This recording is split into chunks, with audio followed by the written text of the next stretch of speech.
제가 한번 여쭤볼게요. 지금 주택가격이 정상이라고 보세요? 더 올라갈 거라고 보세요, 앵커님은? 저는 부동산 시장이 여기서 더 가기는 어려울 수는 어렵다. 있겠지만 네.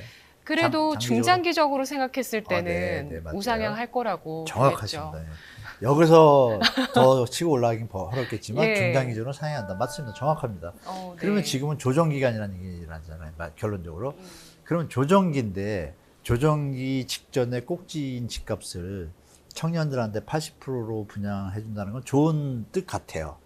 근데 지금 청년들이 스마트해졌습니다. 물론 이제 그 중에 지금 말씀하신 것처럼 그 중장기적으로 오르니까 나는 활용하겠다 하는데, 그러면 현재 소득 수준에서 그 주택 가격이 자기 소득의 뭐 50% 이상이 아니라 30, 40%가 대출 원리금에 상환되는 분들은 이번에 시장에 들어올 거예요. 그죠? 그렇지 않은 분들은 못 들어오겠죠. 그러니까 수요가 한정적인 거예요. 제가 볼 때. 왜? 네. 집값이 높기 때문에. 그러면 도움은 되는데, 그러면 이왕이면 정말 진정성이나 국민을 생각하는 마음이 있고 국가 경제의 미래를 본다라면 뭐 M2가 늘어난 만큼 주택 가격이 올라가는 정상적인 그 라인이 있어요. 그런 걸 지킨다라면 집값을 일단 낮춰줘야죠. 올라갈 수는 없지만 내려갈 수는 있다고 보는 사람이 많잖아요.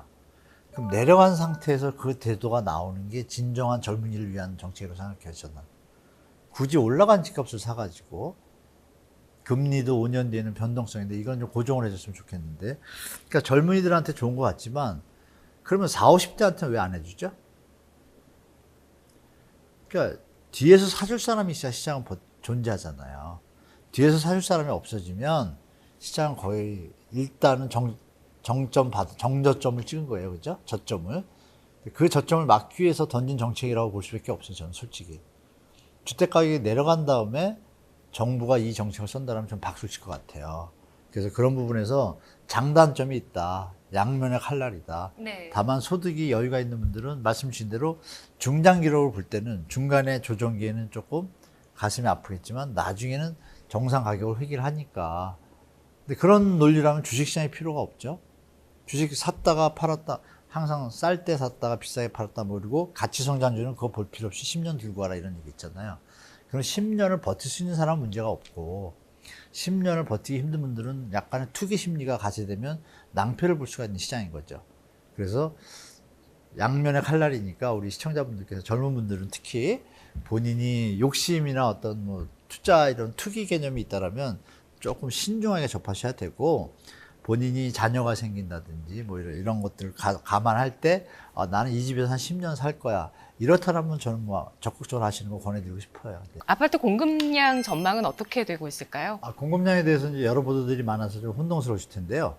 뭐 서울 아파트가 뭐 최근에 어떤 부동산 전문 포탈은 뭐 만 채라고 이렇게 제가 볼 때 거의 허위 기사를 내보내는데요. 올해 서울만 예를 먼저 말씀드리겠습니다. 전국적으로는 올해 40만 호가 입주 물량이고요. 내년에 35만 호입니다. 충분합니다, 입주 물량. 서울이 이제 공급 부족이라고 기사가 좀 뜨잖아요. 서울은 어떻게 발표를 했냐면, 현재 건축 허가를 받고서 짓고 있는데 다 체크를 하고 나서 입주할 물량을 체크한 걸 발표를 했어요, 봄에.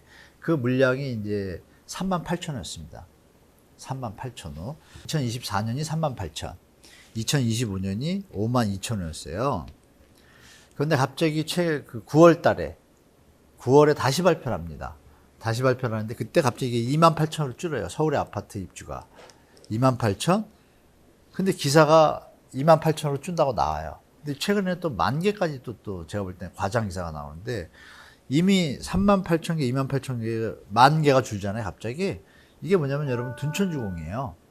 둔촌주공이 2024년 12월 말에서 2025년 1월 사이에 입주해요. 그러니까 이 계산을 잡을 때 38,000호는 12월에 입주한다는 걸 가정하면 38,000호가 되는 거고, 1월로 하면은 많이 뒤로 가잖아요. 그래서 28,000호 준 거예요. 근데 이거를 기자분들이 28,000호로 부족. 왜? 보통 한 35,000에서 4만이 적정 물량이거든요. 그러니까 부족하다고 기사를 냈어요. 부족하다고 볼 수 없죠. 그렇죠? 왜? 매물도 많잖아요. 기존 매물. 8만 개예요. 그러니까 부족하다고 썼는데, 그러면 이 10,000개는 어디로 가요? 2025년으로 가잖아요. 그러면 38,000, 52,000이었으니까 28,000, 62,000이 되죠. 그럼 2025년도에는 6만 2천 개가 나온다는 얘기예요. 둔촌중은 1월 입주하는 걸 하면. 그러면 기사가 어떻게 나야 되죠? 올해는, 내년에는 2만 8천 원 조금 적지만 후년에는 6만 2천 원, 역대 10년 안에 최대 물량이 나오는 거죠. 이걸 같이 써줘야죠. 그래서 지금 공급 부족에 대해서는 저는 아니다라고 일단 말씀드리고, 그 이후, 그러니까 2026년, 그때는 가능성이 있습니다. 부족합니다. 약간. 왜? 작년하고 올해 사이에 착공을 하다 스톱한 데가 많잖아요. 부동산이 꺾이면서, 뭐 PF 문제 나오면서 착공을 못한 데가 많잖아요. 한 올해 30% 지금 감소했거든요. 네. 그게 당연히 예년에 비해서 2026년도는 해당이 돼요.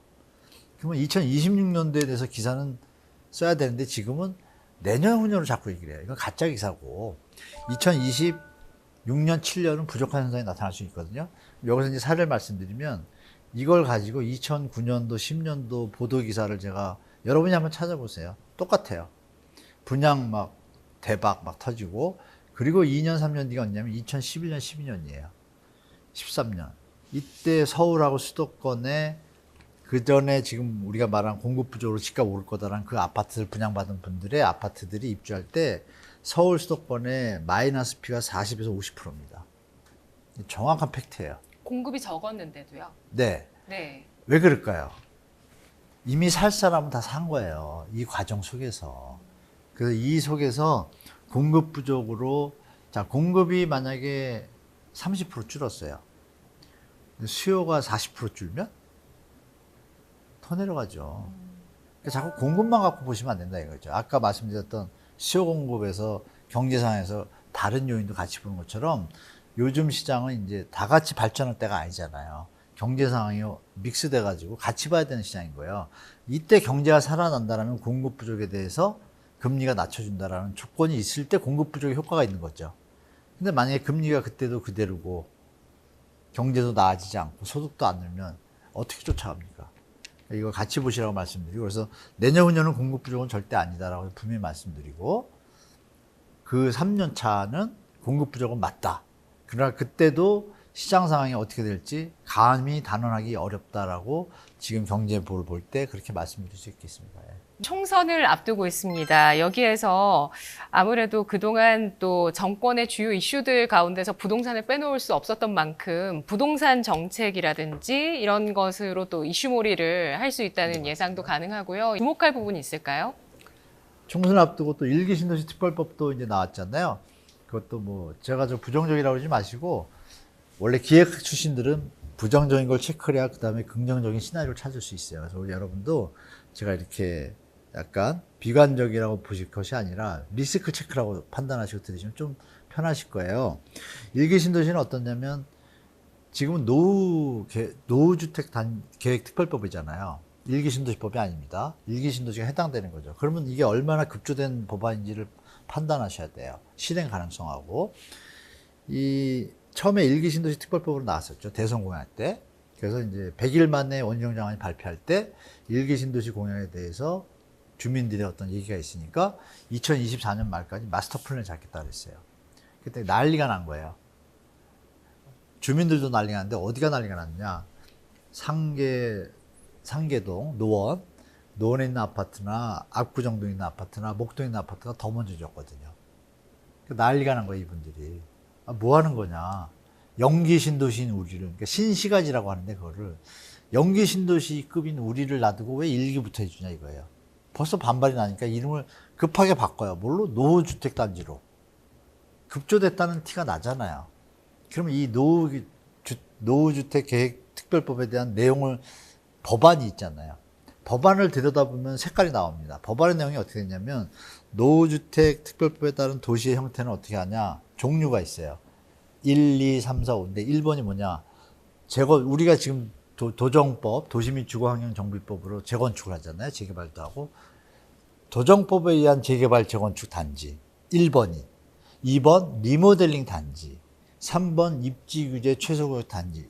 이런 식으로 이미 우리가 하고 있는 게 그 안에 들어가 있어요. 그럼 뭔가 이상하죠.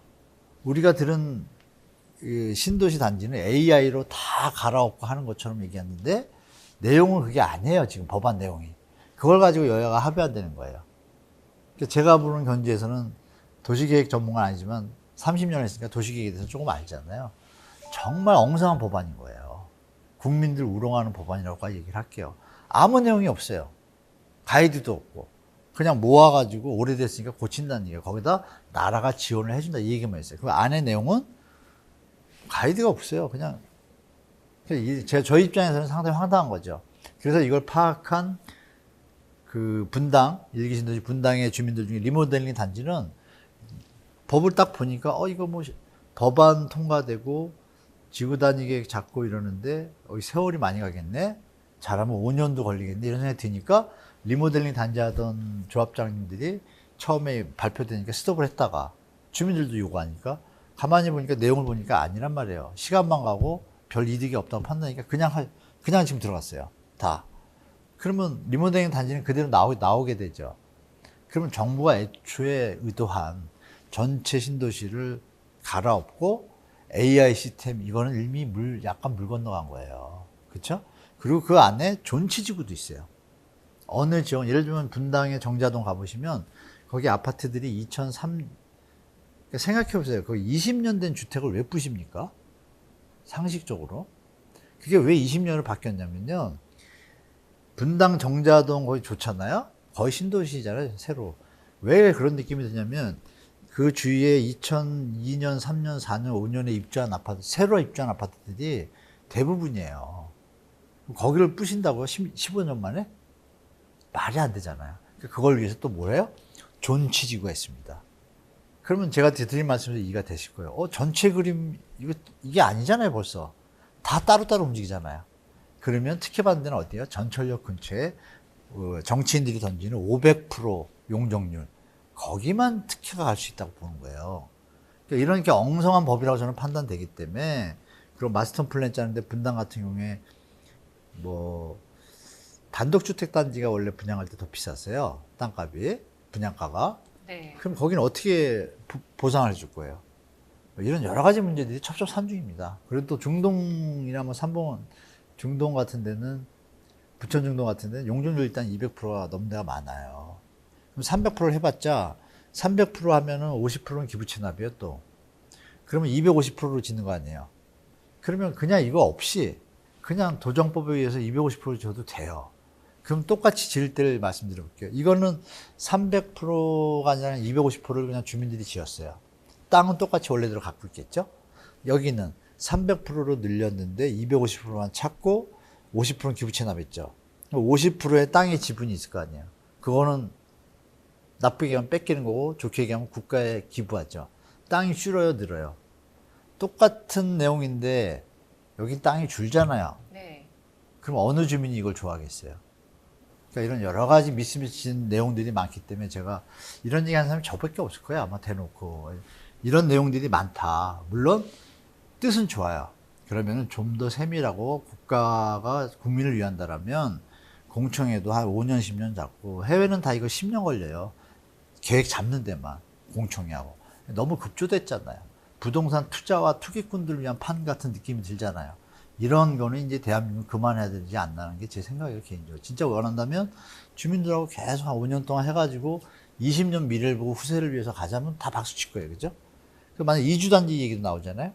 이주단지를 여기를 그러면 블록별로 해가지고 일로 옮긴다고 가정할게요.